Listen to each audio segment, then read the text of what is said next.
అయితే Iran president Raisi మరణం ప్రపంచ దేశాలను దిగ్భ్రాంతికి గురిచేసింది. అదే సమయంలో మిడిల్ ఈస్ట్లో ఉద్రిక్తతలు మరింత జటిలంగా మారుతాయనే అనుమానాలకు తావిచ్చింది.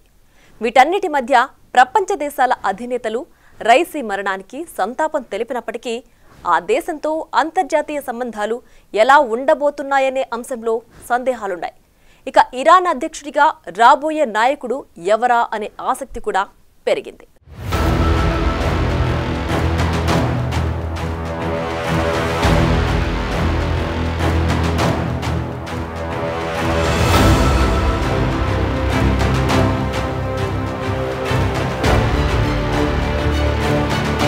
ఇబ్రహీం రైసీ మృతిపై పలు దేశాలు ఆందోళన వ్యక్తం చేశాయి. కొన్ని దేశాలైతే రెస్క్యూ ఆపరేషన్లో సహాయం కూడా అందించాయి. విమానం ప్రమాదంపై వచ్చిన నివేదికలపై అమెరికా అధ్యక్షుడు జో బైడెన్ కు సమాచారం అందించినట్లు వైట్ హౌస్ తెలిపింది. దీనిపై చైనా కూడా తీవ్ర ఆందోళన వ్యక్తం చేసింది. భారత ప్రధాని నరేంద్ర మోదీ ఈ సందర్భంగా సంతాపాన్ని ప్రకటించారు. ఇక యూరోపియన్ యూనియన్ రెస్క్యూ ఆపరేషన్ కోసం అత్యవసర ఉపగ్రహ మ్యాపింగ్ సాంకేతికతను అందించింది. మరోవైపు సహాయక చర్యలకు సహాయంగా టర్కీ పంపిన అకెన్సీ డ్రోన్లలో ఒకటి హెలికాప్టర్ శకలాలుగా అనుమానించిన వేడి సెగను గుర్తించింది.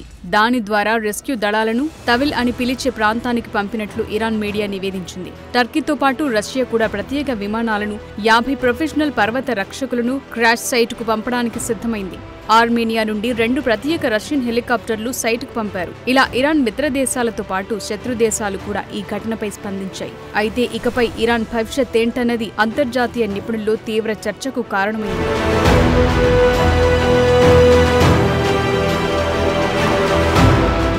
కరుడుగట్టిన సాంప్రదాయవాది ఖమీనీ సన్నిహితుడిగా ఉన్న రైసీ ప్రెసిడెంట్ అయిన తరువాత పరిణామాల్లో అమెరికా ఆంక్షలు నానాటికి పెరుగుతూనే వచ్చాయి. హాద్లిన్ ప్రెసిడెంట్ గా పేరు పొందిన ఇబ్రహీం రైసీ చాలా కాలంగా ఇరాన్ అత్యున్నత నాయకుడు ఖమీనీకి రక్షణగా, దేశంలోని షియా మతాధికారికి వారసుడిగా ఎదిగారు. 1988లో ప్రభుత్వ వ్యతిరేక నిరసనలు చేపట్టిన ఖైదీలను సామూహికంగా ఉరితీసినందుకు అమెరికా, ఇతర యూరప్ దేశాల నుండి ఆంక్షలు ఎదురయ్యాయి. 63 ఏళ్ల రైసీ గతంలో ఇరాన్ న్యాయ వ్యవస్థను నడిపిన వ్యక్తి. ప్రపంచ శక్తులతో 2015 అణు ఒప్పందాన్ని కుదుర్చుకున్న ఇరాన్ మితవాద మతాధికారి హసన్ రౌహానీకి వ్యతిరేకంగా 2017లో అధ్యక్ష పదవికి పోటీ చేసి ఓటమి పాలైన తరువాత 2021లో రైసీ మళ్లీ ఎన్నికల్లో పోటీ చేశారు. ఆ ఎన్నికల్లో రైసీకి ప్రత్యర్థులెవరూ లేకుండా ఖమేనీ నిరోధించారు. కాగా 28.9 మిలియన్ల ఓట్లలో దాదాపు 62% ఓట్లు రైసీకి దక్కాయి. ఇస్లామిక్ రిపబ్లిక్ చరిత్రలో అతి తక్కువ ఓటింగ్ శాతం అప్పుడే నమోదైంది. లక్షలాది మంది ఇళ్లలోనే ఉండిపోయారు. చాలా మంది బ్యాలెట్లను రద్దు చేశారు. తరువాత జరిగిన విలేకరుల సమావేశంలో రైసీ ఈ వాదనలను ధిక్కరించారు. అలా రైసీ ఇరాన్కు ప్రెసిడెంట్గా గద్దెనెక్కారు.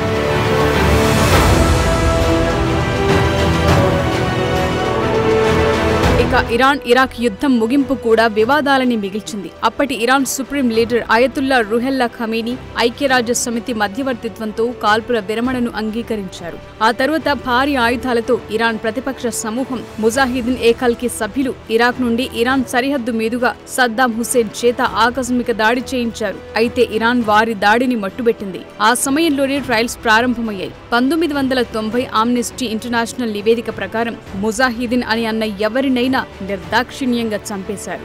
ఏకంగా 5,000 మందిని ఉరితీశారు. అప్పటి నుండి ఇరాన్ దాని 85 ఏళ్ల అత్యున్నత నాయకుడు అయతుల్లా అలీ ఖమీనీ ఆధ్వర్యంలో నడుస్తోంది. అతని సన్నిహితుడైన ఇబ్రహీం రైసీ ప్రెసిడెంట్గా ఖమీనీ నిర్ణయాలను పాలిస్తుంటారు. ముఖ్యంగా పశ్చిమ దేశాల చర్యను ఖండిస్తూ తీవ్రమైన వ్యతిరేకతను పెంచుకున్నారు. ఇక ఇజ్రాయెల్పై హమాస్ దాడి చేయడానికి రైసీ కూడా మద్దతిచ్చారు.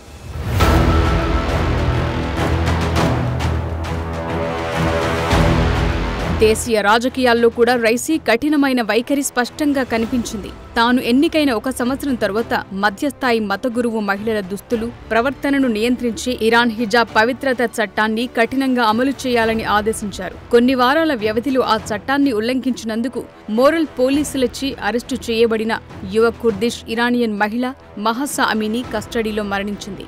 ఆ తరువాత దేశవ్యాప్తంగా జరిగిన నిరసనలతో సహా అసమ్మతిని తీవ్రంగా అణచివేశారు రైసీ.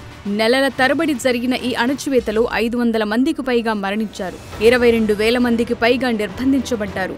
ఇక అమినీ మరణానికి దారి తీసిన భౌతిక హింసకు ఇరాన్ కారణమని అంతర్జాతీయ సమాజం విమర్శించింది.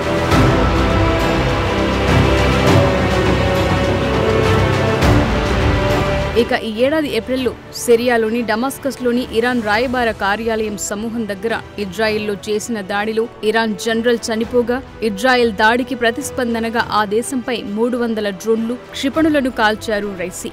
అప్పటి నుండి ఇజ్రాయెల్తో పాటు అమెరికా, యూరప్ దేశాలు ఇరాన్పై ఆంక్షలు మరింత పెంచాయి.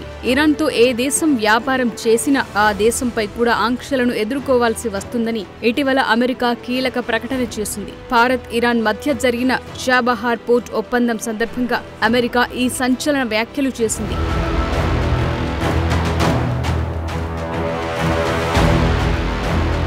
ఇలాంటి పరిణామాల మధ్య ఇబ్రహీం రైసీ హెలికాప్టర్ ప్రమాదంలో ఇజ్రాయెల్, అమెరికా హస్తం ఏమైనా ఉందా అని అనుమానాలు కలుగుతున్నాయి. ఇజ్రాయెల్కు వ్యతిరేకంగా అణు సామర్థ్యాలను పెంచుకోవాలని రైసీ ప్రయత్నాలు అటు అమెరికాకు, ఇటు ఇజ్రాయెల్కు ఆందోళన పెంచాయి. అందులోనూ రైసీ ప్రయాణించిన హెలికాప్టర్ కూడా అమెరికాకు చెందిన బెల్ కంపెనీకి చెందిందే. అందుకే అనుమానాలు పెరిగాయి. ఇక తాజాగా రైసీ ప్రయాణంలో క్రాష్ అయిన ఇరాన్ మోడల్ హెలికాప్టర్ ప్రభుత్వ అధికారులను తీసుకెళ్లటానికి కాన్ఫిగర్ చేశారు. అది బెల్ హెలికాప్టర్ తాజా వెర్షన్ సుబారు బెల్ 412.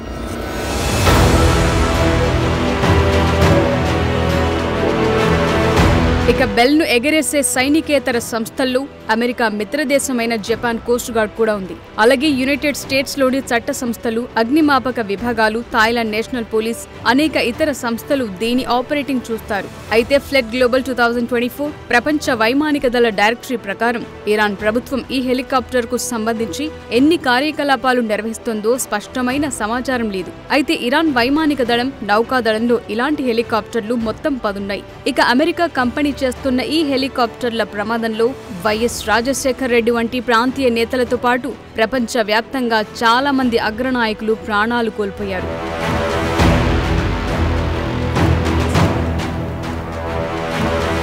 1960లో ఇరాన్లోని పవిత్ర షియా ముస్లిం నగరమైన మషాద్లో ఒక మతపరమైన కుటుంబంలో జన్మించారు ఇబ్రహీం రైసీ. 5 సంవత్సరాల వయసులోనే రైసీ తన తండ్రిని కోల్పోయాడు.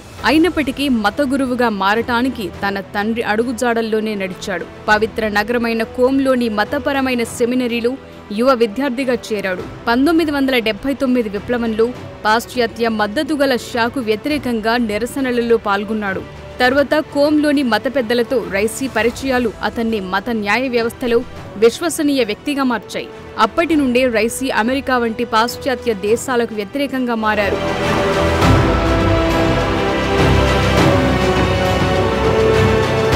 ఇకిప్పుడు రైసీ స్థానంలోకి రాబోతున్నది ఎవరా అనే ఆసక్తి అందరిలోనూ ఉంది. హెలికాప్టర్ ప్రమాదంలో ఇబ్రహీం రైసీ మరణించిన తరువాత దేశ రాజ్యాంగం ఆధారంగా ఇరాన్ మొదటి వైస్ ప్రెసిడెంట్, తాత్కాలిక అధ్యక్షుడిగా ఉంటారు. ఇప్పుడు ఆ అవకాశం 68 ఏళ్ల మొహమ్మద్ మోగ్బర్కొచ్చింది. అధ్యక్షుడు మరణించిన 50 రోజులలోపు కొత్త అధ్యక్ష ఎన్నికలు నిర్వహించే వరకు మోగ్బర్ అధ్యక్షుడిగా ఉంటారు. అయితే మోగ్బర్ కూడా రైసీ వంటి వ్యక్తే. దేశానికి సంబంధించిన అన్ని విషయాల్లో నిర్ణయాధికారికంగా ఉన్న సుప్రీం లీడర్ అలీ ఖమేనీకి కూడా సన్నిహితుడు. అక్టోబర్లో మాస్కోను సందర్శించిన ఇరాన్ అధికారుల బృందంలో మోగ్బర్ కూడా ఉన్నారు. రష్యా సైన్యానికి ఉపరితలం నుండి ఉపరితల క్షిపణులు, మరిన్ని డ్రోన్లను సరఫరా చేయడానికి అంగీకరించారు.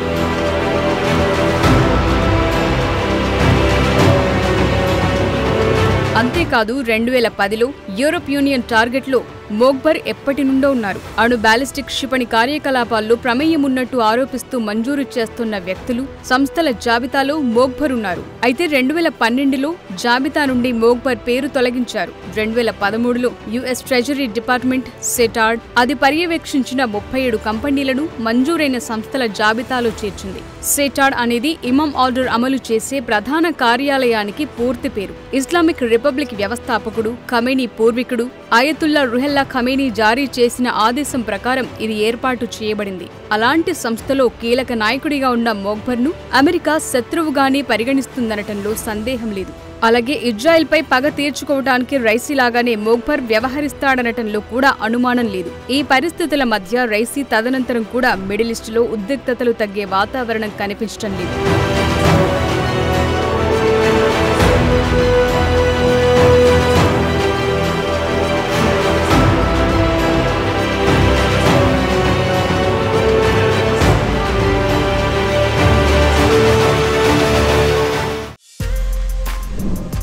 For more videos like this, subscribe Big TV channel.